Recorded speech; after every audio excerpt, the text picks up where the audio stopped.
গাজীপুরের ক্ষুদ্র ও কুটির শিল্প মেলা আনন্দের পরিবর্তে পরিণত হল বিষাদে। গাজীপুর সিটি কর্পোরেশনের ২৪ নং ওয়ার্ড ক্যান্টনমেন্ট বোর্ড সংলগ্ন বিএমটিএফ আর্মি ফার্মা ফ্যাক্টরি মাঠে মাসব্যাপী ক্ষুদ্র ও কুটির শিল্প মেলা শুরুতে অনেকটা আনন্দ ও কৌতূহল থাকলেও ধীরে ধীরে এলাকাবাসীর কাছে মেলাটি আশীর্বাদের পরিবর্তে অভিশাপে পরিণত হয়েছে। মেলার কারণে অসহনীয় যানজট সৃষ্টি হচ্ছে প্রতিনিয়ত। ক্ষুদ্র ও কুটির শিল্প মেলা বলা হলেও সরেজমিনে দেখা যায় কিছু সংখ্যক দোকানে ক্ষুদ্র ও কুটির শিল্প সামগ্রী পাওয়া যাচ্ছে। বর্তমানে ক্ষুদ্র ও কুটির শিল্প মেলাটি এর গতানুগতিক সৌন্দর্য হারিয়ে লটারি বিক্রয়ের মেলা নামে পরিণত হয়েছে। কেউ কেউ বলছেন শুক্রবারে কোটি টাকার উপরে লটারি বিক্রয় করা হয়।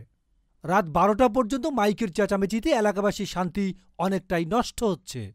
মেলা কার্যালয়ে আয়োজক নৌমি এন্টারপ্রাইজের একজন সদস্যের সাথে কথা হয়। যেগুলো জোরে ব্যস্ত মেলার মাঠে পানির গানের ড্যান্সে পানি ডান্স যেটা সেটা সাউন্ড ছাড়া হয় না, সার্কাসে সাউন্ড ছাড়া হয় না, সেগুলো আমরা সব নিষেধ করে ব্যান করে দিয়েছি।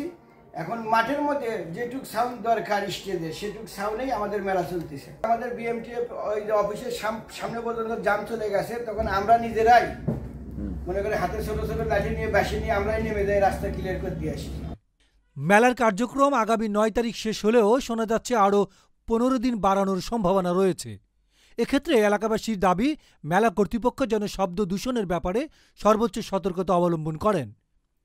মেলার কার্যক্রম যতটা সম্ভব কমিয়ে আনা এবং রাত ৮টার মধ্যে শেষ করতে পারলে আরও ভালো হয়। লটারি বিক্রি হয় সকাল ৯টা থেকে রাত্র ১০টা ৩১ মিনিট পর্যন্ত, আর ড্র শুরু হয় ১১টা থেকে ১২টা পর্যন্ত, ১ ঘন্টার ভিতরে ড্র শেষ হয়। যানজট নিরসনে কর্তৃপক্ষ আরও বেশি লোকবল নিয়োগ করতে হবে, নতুবা ভবিষ্যতে এলাকাবাসী মেলাটিকে অথবা মেলার আয়োজনকে ভালো চোখে দেখবে না, এটা সুস্পষ্ট মনে হচ্ছে। গাজীপুর থেকে মোহাম্মদ রফিকুল ইসলাম, গণমানুষের আওয়াজ।